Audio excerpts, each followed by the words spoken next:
შინაგან საქმეთა სამინისტროში პირველებს ეუბნებიან, რომ აღნიშნულ ფაქტთან დაკავშირებით ადმინისტრაციული წარმოება არის დაწყებული, მიმდინარეობს ყველა შესაბამისი ღონისძიება და სწორედ ამის შემდეგ უნდა გახდეს ცნობილი, რა მუხლით დაიწყებს ძალოვანი უწყება ამ ფაქტთან დაკავშირებით გამოძიებას. რაც შეეხება მომხდარს, პირველებს რამდენიმე მოქალაქე დაუკავშირდა საგარეჯოსგან, მშობლები უმძიმეს ისტორიას ყვებიან, ამბობენ, რომ სოციალური ქსელის მეშვეობით მათი არასრულწლოვანი შვილები უკვე რამდენიმე კვირაა, რაც დიდი ტერორიზმის მსხვერპლი არიან.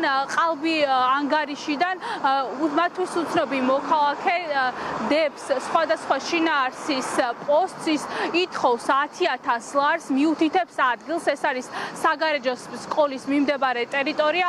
ამ ანგარიშიდან მოქალაქე წერს, რომ თუ ამ კონკრეტულ თანხას ღამის საათებში სკოლის მიმდებარე ტერიტორიაზე არ დატოვებენ, ან თუ შეატყობინებენ ამ ფაქტის შესახებ ძალოვან უწყებას, 3 ადამიანს ემუქრება აღნიშნული პიროვნება სიცოცხლის მოსპობით. არასრულწლოვანი შვილების მშობლები პირველებს უყვებიან, რომ მას შემდეგ რაც ანგარიშს დაუკავშირდნენ, მშობლები მათი ანგარიშიდან უკვე დაიწყო მშობლებზეც დიდი ტერორი და მათი ფოტომასალაც ყალბი ანგარიშიდან გამოქვეყნდა სოციალურ ქსელში, სადაც არაერთი შეურაცხმყოფელი სიტყვა და მუქარა იყო დატანილი.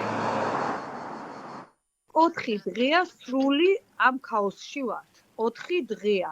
ბავშვები ისეთი დასტრესილები არიან, ისინი დააკეტეს, ყველაფერი გააუქმეს. სახლიდან აღარ უშვებენ მშობლები. ყოველ საღამო ველოდებით, რომ გამოჩნდეს ეს ადამიანი და აი უსაზიზღრესი რაღაცები დაწეროს. ფოტოები რო აღარ გამოაქვეყნოს, ითხოვს 10,000.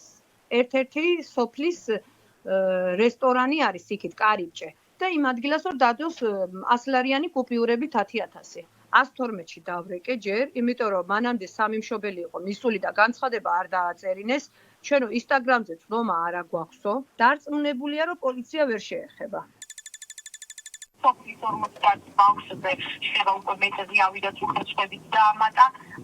აი ესე დაგვდო ინსტაგრამ გვერდზე. ეხლა უკვე გადავიდა TikTok-ზე. ფულსაც ითხოვს და თუ ფულს არ მომიტანო, ჩემი 3 ადამიანიო აკონტროლებსო და ის იქნებაო. ყელს გამოშჭრის 3 გოგო ყავს თვალშიო.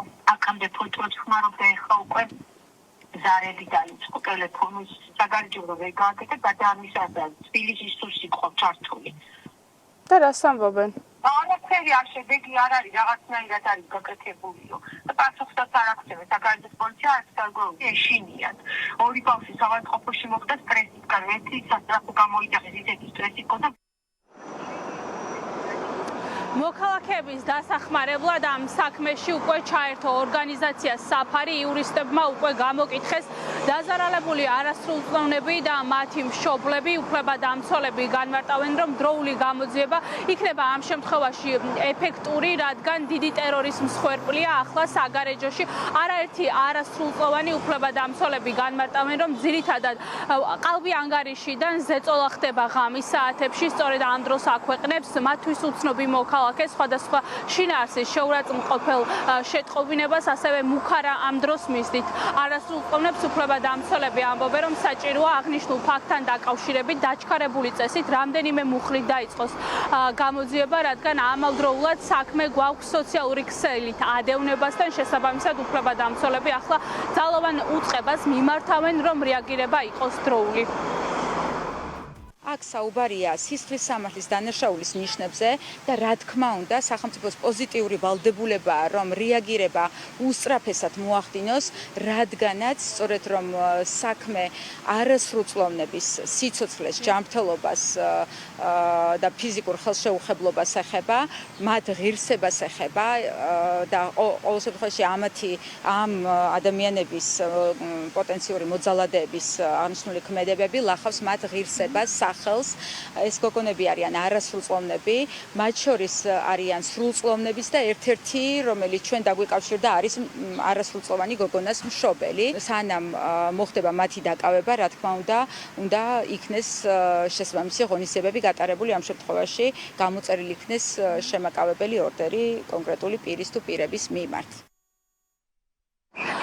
საგარეჯოდან მოქალაქეები ახლა დახმარებას ითხოვენ, ამბობენ, რომ ყოველი დღე მათთვის არის დიდი ტერორი, რადგან სხვადასხვა ყალბი ანგარიშიდან მათ უკავშირდება მოქალაქეს, თხოვს დიდი ოდენობის ფულს იმისთვის, რომ აღარ გამოაქვეყნოს ღირსების შემლახავი ვიდეო და ფოტო მასალა. იურისტები კი ძალოვან უწყებას დროული და დაჩქარებული რეაგირებისკენ მოუწოდებენ. ახლა საინტერესოა, რას მოიმოქმედებს შინაგან საქმეთა სამინისტრო, ერთადერთი რაც ამ ეტაპისთვის ვიცით არის ის, რომ ძალოვანმა უწყებამ საქმესთან დაკავშირებით ადმინისტრაციული წარმოება დაიწყო, უფლებადამცველები აგროვებენ მასალებს, იკითხებიან დაზარალებულები, ხვალ სავარაუდოდ დღის განმავლობაში ორგანიზაცია საფარის უფლებადამცველები კიდევ რამდენიმე დაზარალებულს გამოკითხავენ, ეს კი საქმესთვის იქნება უმნიშვნელოვანესი მტკიცებულება. უფლებადამცველები ამბობენ, რომ ახლა მათი მთავარი მოთხოვნა არის ის, რომ დაიცვან არასრულწლოვანი მოქალაქეების უფლებები შინაგან საქმეთა სამინისტროს თანამშრომლობა და გამოძიება დაჩქარებული წესით იყოს დაწყებული.